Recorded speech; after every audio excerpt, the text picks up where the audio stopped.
Chien de guerre, c'est un roman noir sur un jeune type de cité un troufion, qui revient d'Afghanistan après certainement une bavure. Il était sur des théâtres d'opération, c'était un militaire sous contrat, et ce militaire se retrouve à revenir chez lui dans une vie qu'il a tenté de fuir, tout du moins qu'il a tenté à un moment de renier. Ce qui a motivé au début l'écriture de ce récit, c'était déjà la volonté de travailler sur quelqu'un qui revenait chez lui, qui redécouvrait son chez-soi, mais aussi qui revenait avec une part de fêlure qui est plus importante que celle avec laquelle il est parti.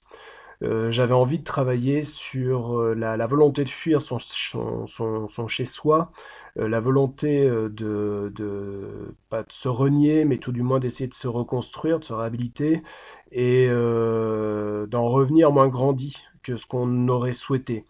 Et là où il va tenter de recoller les morceaux, là où il va tenter de corriger le tir, mais il ne va faire que l'aggraver, voire de complètement chuter. Donc on est vraiment dans l'archétype du roman noir en tant que tel, et cette recherche de vouloir se reconstruire m'intriguait, surtout avec ce que pouvait représenter un état post-traumatique, donc ces souvenirs qui vous hantent, ces choses que vous n'auriez pas dû faire ou que vous voulez, d'un point de vue psychologique, rejeter, mais dont vous n'arrivez plus à maîtriser les tenants et les aboutissants. C'est aussi un petit peu une volonté d'écrire un récit de la colère non conjurée qui m'a intéressé.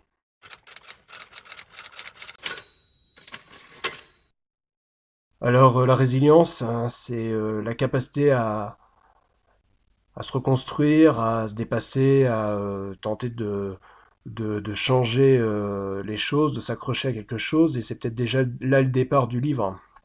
Ça veut dire que même s'il est de retour chez lui, il va à un moment ou à un autre tenter par ses moyens, Franck, ce chien de guerre, il va tenter de se reconstruire. Donc, il résiste à la fois à, euh, à ce qu'il est et ce qu'il pourrait devenir, même si à un moment ou à un autre il se fait complètement rattraper. Mais il y a cette volonté de résilience qui fait de lui qu'il est parti de sa cité où il faisait que des conneries pour essayer de devenir un homme meilleur en devenant une forme de troufion idéal, là où il a échoué à nouveau, et il revient en essayant de se reconstruire avec ce qu'il a appris, mais il échoue à nouveau. Donc on est à la fois dans les deux esprits, celui de la résistance et celui de la résilience. Après, c'est quand même quelque chose qu'on retrouve régulièrement dans le roman noir, et c'est quelque chose qui nous interpelle et qui est intrinsèquement en nous. C'est quelque chose qui nous porte. Et nécessairement, quand on veut faire des personnages de romans noirs, on essaye de les ramener le plus à quelque chose de réaliste, quelque chose qui parle au lecteur et qui parle encore plus à la personne qui écrit le livre. Donc voilà, j'espère que ça sera partagé avec les lecteurs. Je ne pense pas. Pour m'aider, je suis parti d'une définition de Jean-Patrick Manchette, où Manchette expliquait dans une de ses chroniques que le roman noir, c'est un lieu transitoire et en contradiction avec lui-même. La domination du mal y est sociale et politique. Lorsque le héros n'est pas lui-même un salaud luttant pour sa part de pouvoir et d'argent, lorsqu'il a connaissance du bien et du mal, il est seulement la vertu d'un monde sans vertu. Il peut redresser quelques torts, il ne redressera pas le tort général de ce monde.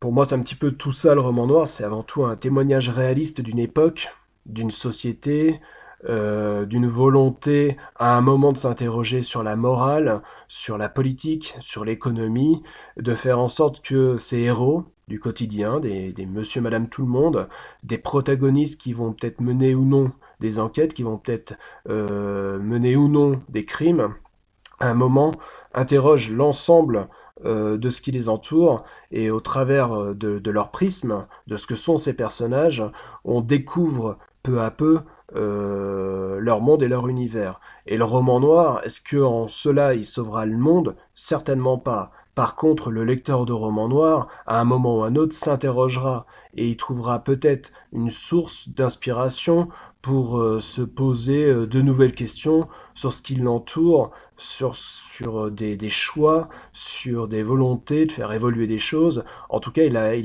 y a matière à sensibiliser, je l'espère, un petit peu la réflexion du tout à chacun, tout du moins de s'interroger et d'envisager à un moment ou à un autre qu'une littérature de plaisir soit aussi une littérature dite de contrebande. Ça veut dire qu'on puisse faire passer des messages par le biais d'un plaisir qui est de suivre ces personnages, ces protagonistes dans un récit plus ou moins sympathique, mais en tout cas qui laisse à penser, qui laisse à réfléchir.